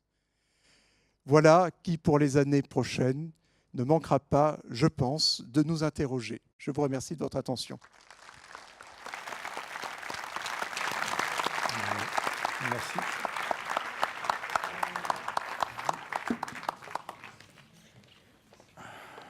Bon, donc j'espère que cet exposé ne vous a pas trop fait peur, mais bon, c'en est une réalité. Bonsoir, messieurs. À bientôt, Patrick. Merci. Voilà, donc c'est un petit peu ce qui est en train de se passer. Enfin, c'est une réalité puisque tu l'as bien décrit. Ça fait un peu peur. Voilà, c'est quand même un avenir qui est proche, qui est courant. Alors, on va un petit peu se détendre, parce que c'est comme une soirée d'anniversaire. Alors, voilà, je vais faire intervenir donc, Jean Dolignac dans un cadre L'homme et son art. Alors, pour se détendre un petit peu, parce que bon, vous êtes quand même un peu crispé avec ce qui vient de se dire. Jean, c'est un passionné, c'est un artiste. Jean, on le retrouve partout. On peut le retrouver aux États-Unis, on peut le retrouver à la Défense, on le retrouve un peu partout. C'est un créatif. Et donc, il a une conception de son art bien particulière. Je laisse la parole, je t'en prie. Merci Jean-Michel. Bonjour mesdames et messieurs. Déjà, avant préambule, ce que je voudrais dire, c'est que ce que j'ai retenu de l'intervention précédente, c'est que l'intelligence artificielle ne va pas piquer le job des créatifs. Et comme je suis un créatif, ça me fait plaisir. Pour les 10-15 minutes qui vont m'être accordées, j'ai préparé quelques slides pour vous parler de mon métier d'inventeur et peut-être vous donner aussi, vous, l'envie, peut-être un jour de créer, d'innover ou d'améliorer à travers mon histoire et quelques inventions qui vont passer. Donc moi, je suis pâtissier, fils de pâtissier, créateur de matériel depuis 2 générations. Et là, le slide que vous voyez derrière, c'est moi plus jeune avec mon papa. Et l'ironie du sort, c'est que je suis le 3e fils Benjamin, et je suis le seul des 3 à m'être appelé Jean comme lui. C'est pour ça que c'est une histoire qui date depuis 1957, date à laquelle lui, en tant que chef pâtissier d'un grand palace qui était le Lutetia, a décidé d'arrêter son métier de pâtissier à l'époque où il était chef, sous l'époque de Michel Guérard, d'arrêter son métier pour commercialiser une de ses inventions qui était le pochoir à gâteau. Et ce pochoir lui a permis d'aller faire le tour de la France et de la palette pour faire connaître son savoir-faire. On pouvait donc imprimer des décors et bien sûr tout ce savoir-faire avec le temps, on s'est entouré de professionnels que vous voyez derrière. Et les inventions n'ont pas cessé jusqu'à mon arrivée à 23 ans, où j'avais fait mon apprentissage. Ici, vous voyez derrière, par exemple, le premier pochoir à gâteau. Ça a été décliné en différentes techniques. Et ce fameux pochoir, quand on imprimait sur des gâteaux, évidemment, on pouvait imprimer 1000 gâteaux en moins d'1 heure. Chose qui était beaucoup plus facile qu'au cornet. Donc une des époques marquantes dans les années 70, là vous avez le cercle inox. Effectivement, avec l'arrivée de la congélation, les méthodes ont changé. Je ferai référence à un certain Gaston Lenôtre, qui lui, à l'époque, avait inventé les mousses pour faire des gâteaux plus légers. Donc il fallait les stocker. Et les stocker dans des congélateurs pour produire différemment. Et donc, on allait changer le matériau. Et là, mon papa a eu l'idée de changer du fer blanc à l'inox, évidemment, pour les questions de conservation. Alors, cette invention, finalement, a été faite dans toutes ses formes. Et ce cheminement de création n'a pas cessé, puisque là, vous voyez derrière ce qu'on appelle la thermospatule. Vous avez une personne qui a inventé le crayon, l'autre la gomme, le 3e a mis la gomme sur le crayon. Et bien, mon papa, il a eu l'idée de mettre la sonde à thermomètre dans la spatule pour faire une thermospatule. Et celle que vous voyez de gauche, qui est en bois, date de son invention de 1970. Et celle qui est à droite, marron, date de 2004. En reprenant son idée, j'ai simplement utilisé des nouveaux matériaux, tels que le silicone, tels que le digital, pour démocratiser ce produit et finalement le rendre accessible au plus grand nombre. Donc voilà, ça c'est un exemple. Vous avez un autre exemple qui est le découpoir à boucher. Donc là c'est pareil, c'est un produit qui était uniquement dédié aux professionnels pour faire ses bouchées à l'arène. Et là vous aurez l'année prochaine une version simplifiée avec, en injection plastique, dont on redonne une nouvelle vie au produit. Et du coup le produit devient accessible et peut même rentrer chez le particulier pour faire vos propres vol-au-vent au lieu de l'acheter chez le traiteur. Voilà, à chaque fois c'est un défi. On améliore, on réinvente et des fois des petites idées.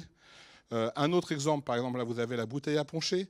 Les méthodes anciennes, c'était de prendre un pinceau avec des poils de pinceau dans le biscuit pour imbiber. Ben, lui, il a inventé la bouteille à poncher avec la coloraison d'un chef pâtissier de l'époque, de chez Fauchon. Et toujours en reprenant son idée, j'ai reproposé une nouvelle version, plus petite, et adaptée aussi pour le grand public. Donc toutes ces inventions ont permis de faire des avancées et ouvrir un public plus large. Là, vous avez entre autres un autre exemple qu'on appelle le rapide moule. À gauche, vous avez la version professionnelle qui coûtait plus de 1 000 €. Et à droite, vous avez la version grand public qui coûte aujourd'hui 35 €. Donc cette technique-là permettait de faire des petites feuilletées bien croustillants. Et là, nous l'avons adaptée pour un pour un modèle plus adapté pour le grand public. Et aujourd'hui, ce produit, vous pouvez retrouver ça dans les magasins de détail ou le téléachat, etc. Alors, c'est le produit qui est le plus marquant dans ces innovations. Pour un professionnel, quand on démoulait les gâteaux, il fallait absolument un chalumeau ou mettre la main. Et une des inventions qui ont marqué, qui ont changé complètement la façon de travail, et là, je pense que vous en avez tous un peut-être dans vos placards, c'est le moule silicone. Il se trouve qu'en 1987, on est venu me voir avec une toile qui pouvait se thermoformer. C'est un fabricant de moules à pain. Et comme nous étions les experts de la pâtisserie, ce fabricant nous a dit qu'est-ce qu'on peut faire avec ces moules. Donc évidemment, en donnant les formes inox qu'on avait, on a fait des prototypes, des petites plaques. Puis après, j'ai dit, bon, vous faites une 40-60. Et on a sorti toute une gamme. Et là, ça m'a permis ces premières années de faire le tour du monde. De 1987 à 1995, les produits, je ne sais pas si vous connaissez le moule silicone, mais ça, c'est le premier moule qui a été développé et commercialisé dans le monde entier auprès de tous les grands pâtissiers du monde. Mais comme l'histoire ne s'est pas arrêtée là et qu'on essaye toujours de réinventer, en 91, j'ai eu l'idée aussi de faire une nouvelle matériau qui est l'élastomoule. Donc, bicomposant. Donc, l'intérêt de ce produit, c'est que ça produisait plus vite, plus précis. Et ce fut une nouvelle révolution. Et là encore, si vous allez dans les magasins d'ustensiles de cuisine professionnels ou grand public, vous retrouvez ces produits en grand format ou en petit format. Et puis, en 99, il y avait la technique de l'injection par la tétine de biberon. On a repris le principe.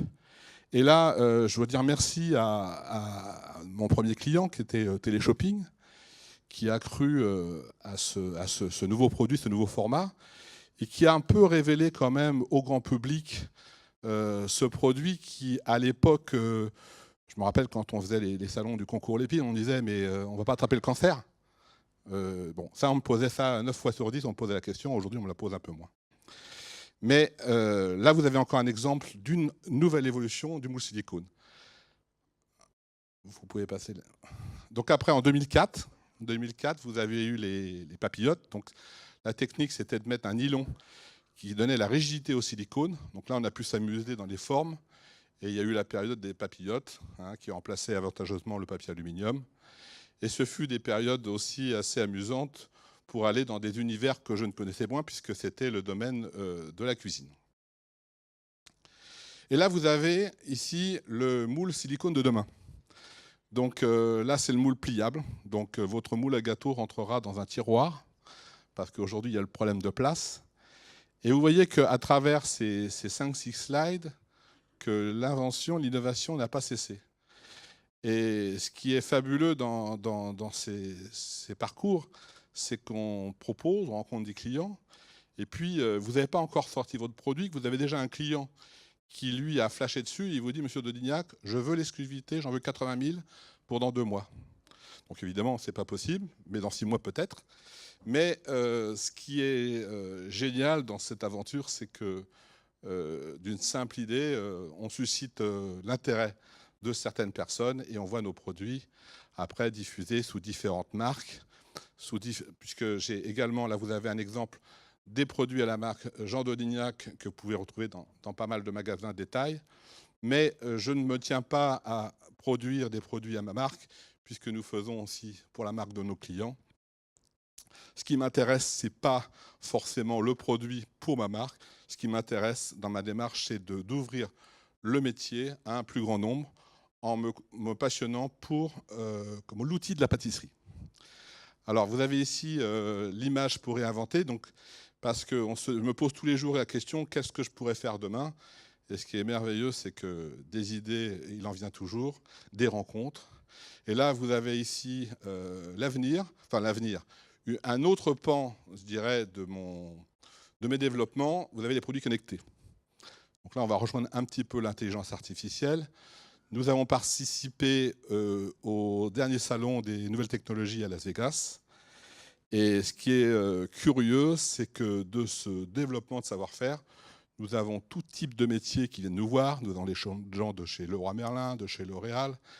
Et là, on se retrouve entre créatifs et on s'aperçoit qu'on va sur des chemins nouveaux et passionnants. Alors, pour terminer cette intervention, je pense qu'il n'y a plus de slides après. J'ai apporté un petit produit juste pour imager une des futures inventions. Ça, vous connaissez peut-être déjà. C'est une poche pâtissière, c'est un sac à poche. Bon, la particularité, c'est qu'elle est en polyéthylène. Bon, rien de particulier. J'en ai vendu des millions. J'en vends toujours des millions. Bon, le problème, c'est que ça reste, pendant 10 ans, vous mettez ça, c'est un déchet qui reste plusieurs décennies. Donc là, vous avez le produit de demain. Alors, c'est tout bête, mais quand on est dans la propriété intellectuelle et qu'on a l'idée de protéger l'idée de faire des poches compostables, eh ben, je peux vous dire que ça fait bouger les gens. Alors aujourd'hui, mes clients me parlent que de RSE. Donc le produit demain sera tout simplement un nouveau matériau, c'est de l'amidon, c'est à base d'amidon, sera le produit de demain. Voilà, pour vous montrer qu'on peut aller dans tout type d'horizon pour la créativité et que d'une simple idée, on peut arriver à démocratiser des produits et aussi apporter un plus pour le bien-être de tout le monde. Je vous remercie pour votre attention. Et puis, je voudrais quand même, parce que je suis un petit peu un créatif, profiter pour l'occasion de remercier mon épouse, qui est ici présente, qui m'a suivi pendant 35 ans et qui m'a beaucoup aidé, puisque derrière chaque homme, il y a une femme. Donc, je voulais lui rendre honneur ce soir. Merci.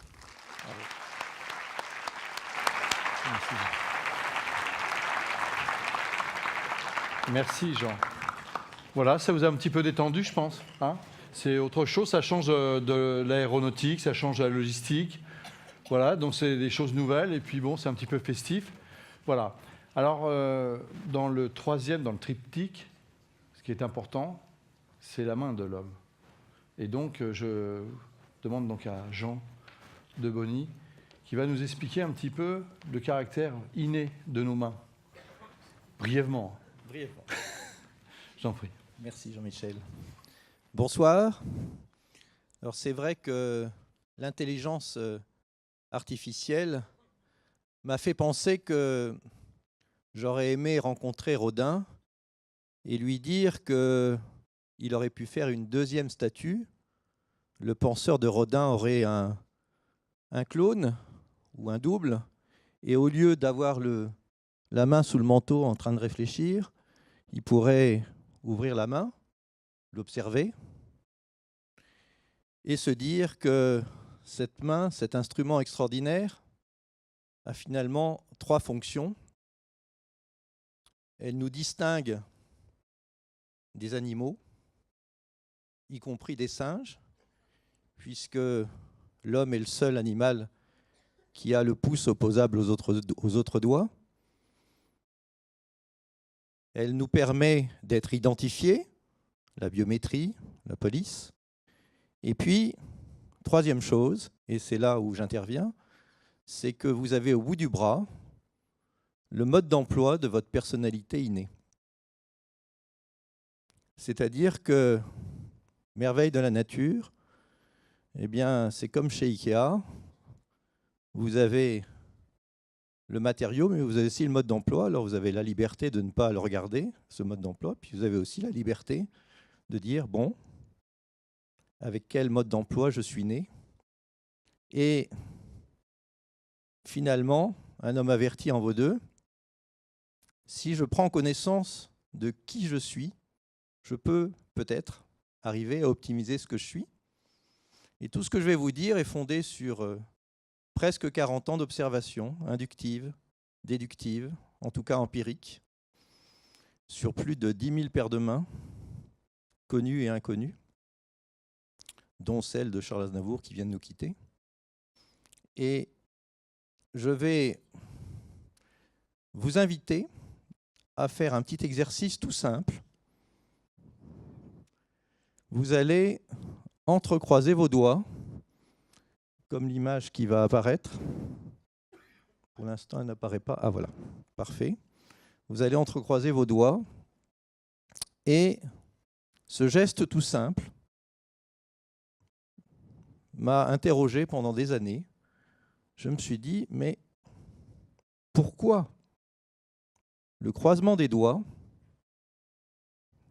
next, pourquoi le croisement des doigts est-il soit main gauche sur main droite, comme l'image de droite, ou main droite sur main gauche, comme l'image de gauche, et que ce geste, et c'est là qu'est l'interrogation, parce que finalement c'est assez binaire, pourquoi ce geste est-il masculin et féminin, alors que la plupart des gestes que l'on fait de manière latéralisée sont plutôt droitiers et gauchers.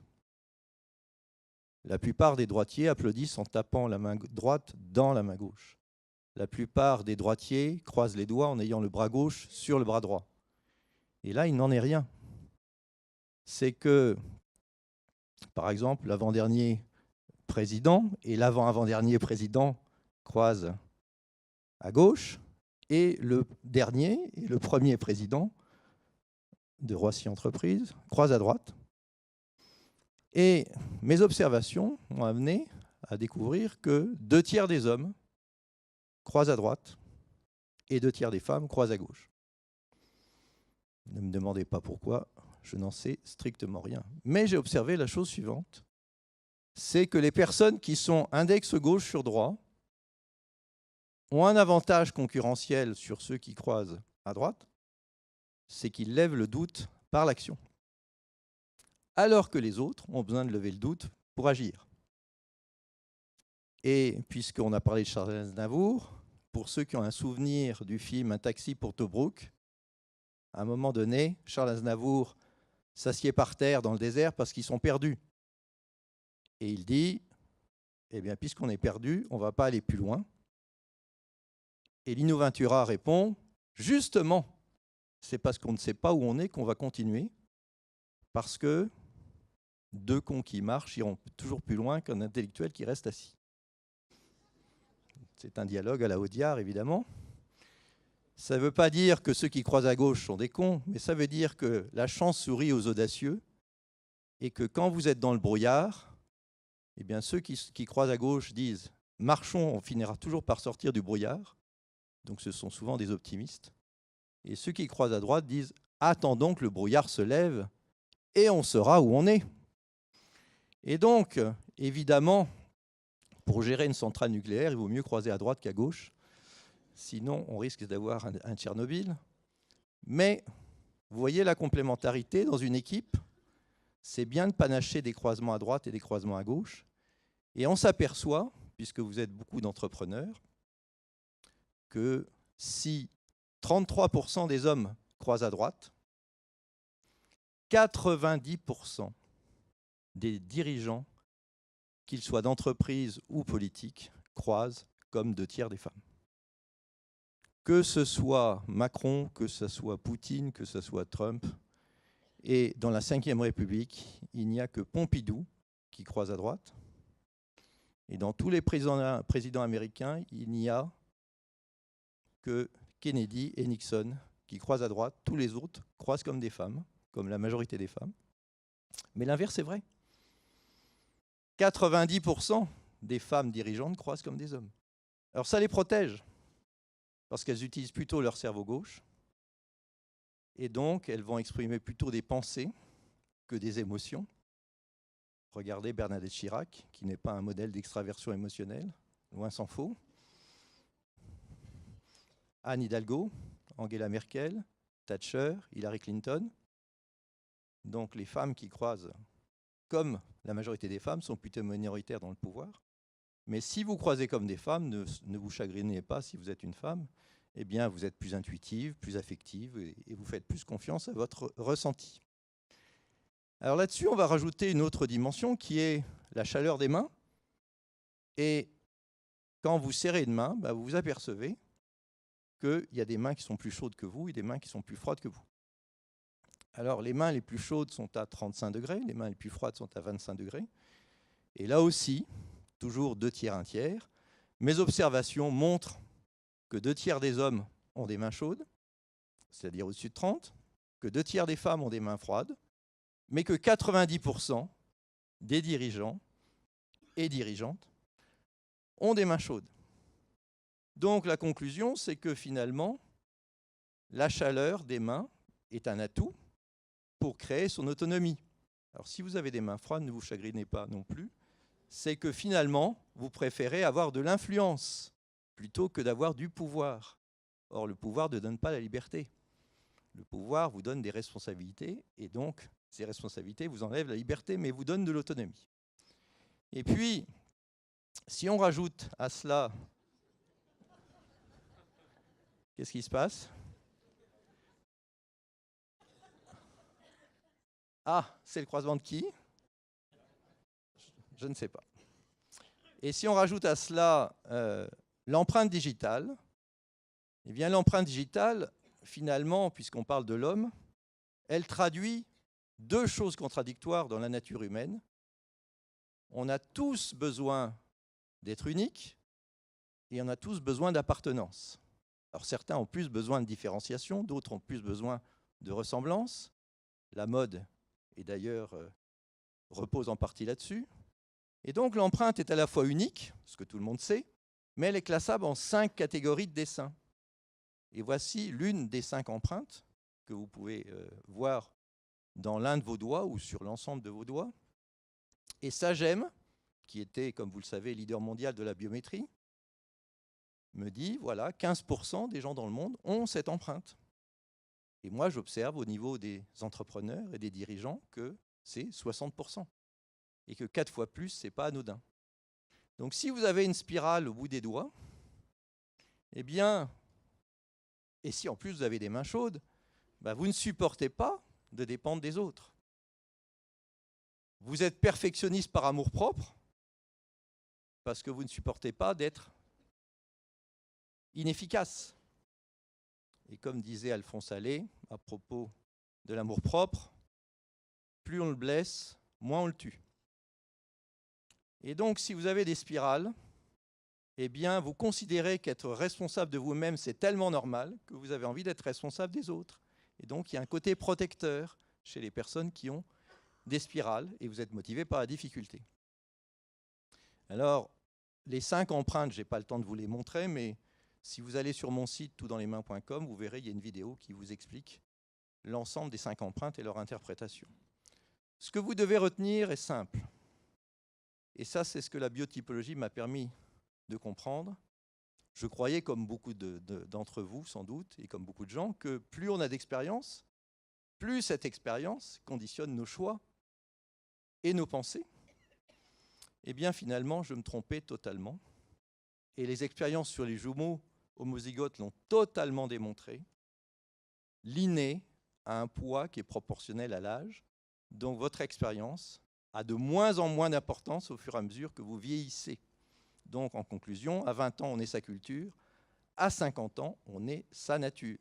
Donc, si on n'est pas aligné avec sa nature à 50 ans, ben, ça donne le burn-out, ça donne la crise du milieu de la vie. Next. Donc, le bonheur, c'est la tempérance, c'est ni contrer sa nature, ni la subir, mais trouver un juste milieu. Et pour trouver ce juste milieu, ben, il faut être lucide sur soi-même, et la main vous y conduit. Suivant. Et puis, n'oubliez pas non plus, comme l'a dit Sulitzer, quand on part de soi-même, on ne part pas de rien. On dit souvent, regardez, il s'est fait tout seul. Ben oui, mais moi, ça fait presque 40 ans que je cherche des chefs d'entreprise avec des mains froides, humides, et je n'en trouve pas. Donc, vous en saurez plus avec un de mes livres qui s'appelle « Tout dans les mains ». Et je vous invite à prendre conscience, quand vous serrez une main, à qui vous avez affaire, et de ce fait-là, à être lucide sur vous-même et aussi lucide sur les autres, parce que finalement, la biotypologie, c'est un vecteur de compréhension mutuelle et donc de tolérance. Merci.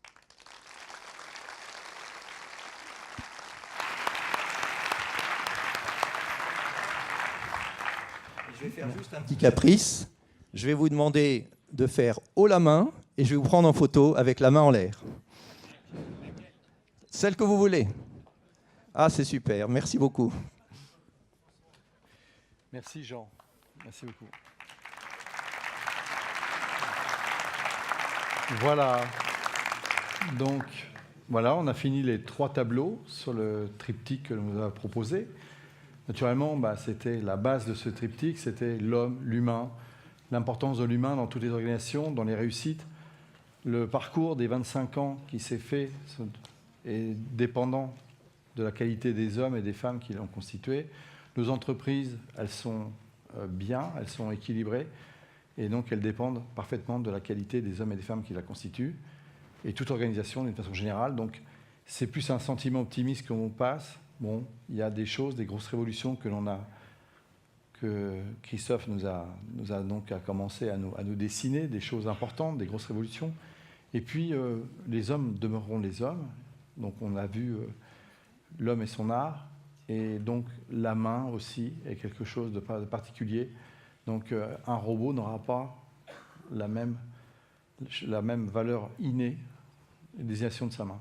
Voilà. Alors on va arrêter là parce que Non, on n'arrête pas. Je vous souvenez, pour certains d'entre vous qui étaient là l'année dernière parmi nous, on a reçu une personne assez exceptionnelle qui vous a tous marqué, je crois. Il nous a raconté une très belle histoire. C'est le docteur Adnan El-Bakri qui vous avait parlé du PASCER. Alors, beaucoup de choses se sont passées depuis un an. Et puis il y a surtout un chiffre qui, moi, m'a bluffé. Ça veut dire que la conférence qu'il avait effectuée l'année dernière, ici même, à la place où nous sommes actuellement, a dépassé les 400 000 vues aujourd'hui sur YouTube. Alors on est évidemment très fiers de cette découverte qu'est le docteur Adnan El-Bakri. Et je voudrais que vous fassiez un tonnerre d'applaudissements, s'il vous plaît, pour l'accueillir sur scène.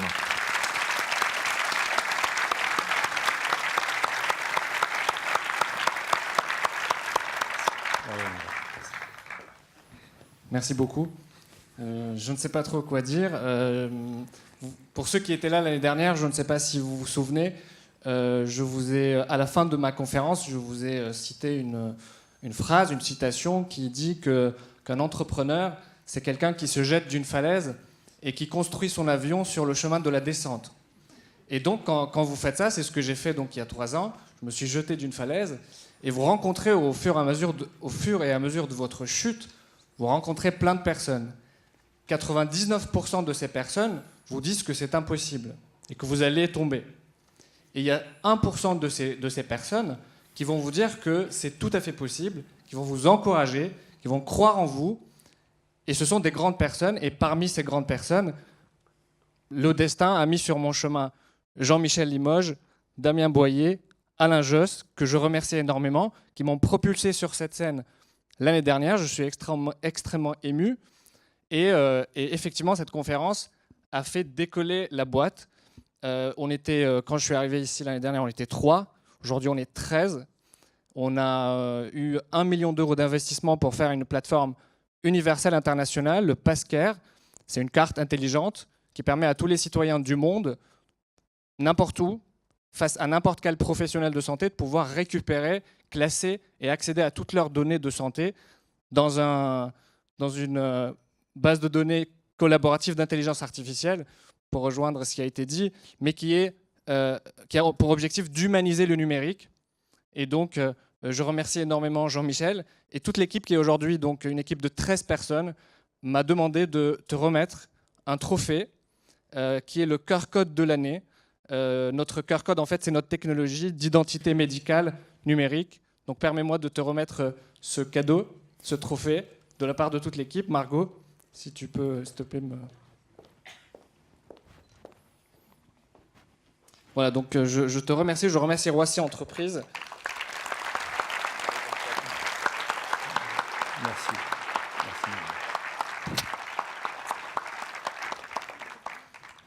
Merci beaucoup, Damien. Quelques mots, si tu veux. Nous sommes extrêmement fiers de ta réussite. Finalement, c'est une réussite, et puis c'est une réussite partagée. On t'a suivi pendant cette dernière année, Et donc, c'est nous, on a pu apporter une petite contribution donc au lancement de cette société. La société, c'est une belle réussite. Et nous, ce qui nous importe, c'est voilà, c'est des résultats concrets, c'est des choses comme ça. C'est tendre la main aux jeunes qui arrivent, voilà, et donc pour qu'ils puissent donc avancer positivement. Je suis très touché et franchement, je suis aussi ému parce que bon, c'est très délicat de votre part et de ton équipe. Je vous suis. Vous êtes parti vraiment assez loin. Vous étiez aux États-Unis, vous êtes récemment au Maroc. On suit toute cette histoire avec beaucoup de plaisir. Et puis, je pense que c'est pas fini parce que bon, je crois qu'il y a quand même. Vous faites partie des leaders sur cette thématique. Vous êtes bien suivis, bien épaulés. J'ai vu qu'il y a beaucoup de gens qui sont venus en renfort, etc. Une belle équipe, des belles rencontres que tu as fait, comme tu citais. Et nous, on est très contents si on a pu, nous, Roissy Entreprises, aider un petit peu à ce développement et donc être un petit peu le catalyseur. Voilà. Merci, Anne. Merci beaucoup. Et donc, une dernière phrase, surtout parce que j'ai apprécié énormément la présentation aussi du docteur Abbas. Et en fait, c'est pour dire que c'est aujourd'hui l'intelligence collective qui fait les réussites. Et derrière les intelligences humaines, il ne faut pas oublier qu'il y a une intelligence, derrière les intelligences artificielles, il ne faut pas oublier qu'il y a une intelligence humaine. Moi, j'ai fait ça au CNRS et c'est nous qui sommes derrière ces algorithmes. Donc, c'est à nous de contrôler cette intelligence. Merci beaucoup.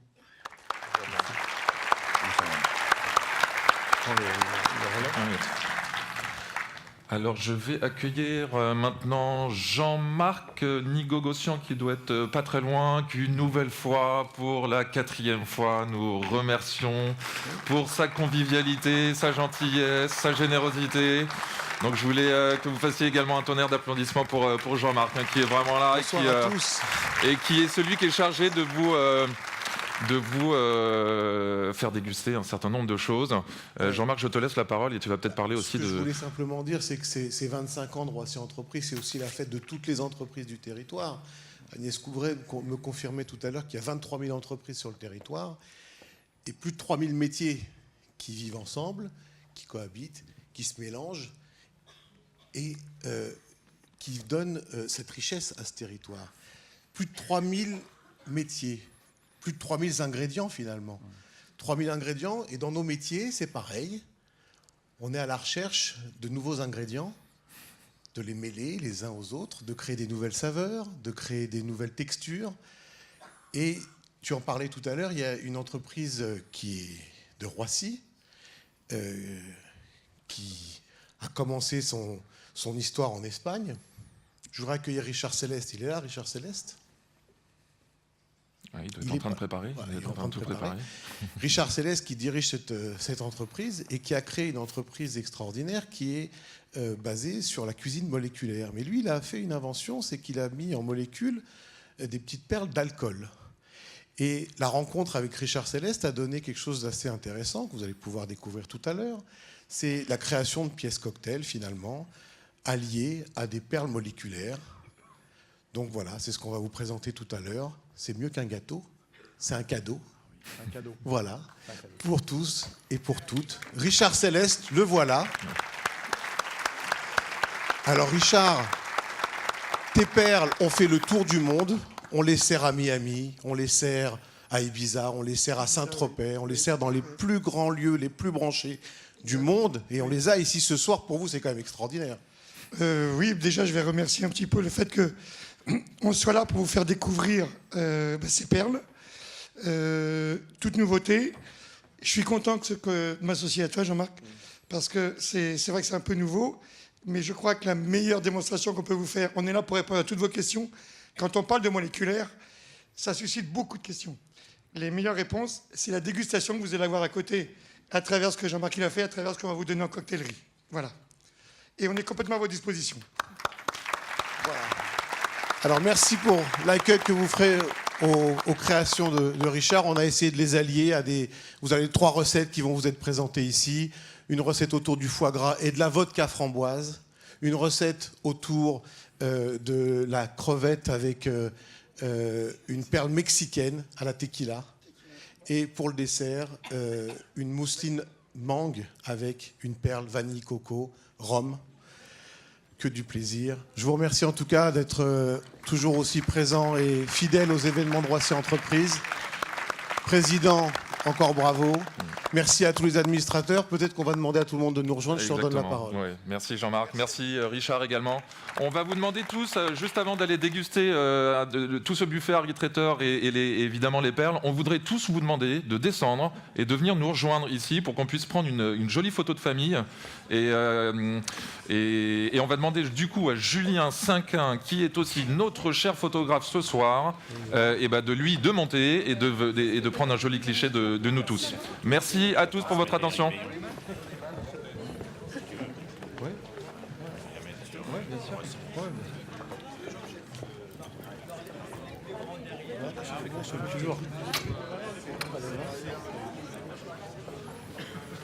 Vous venez, bien clair. Belle photo de famille. C'était juste pour t'exposer sur les mains.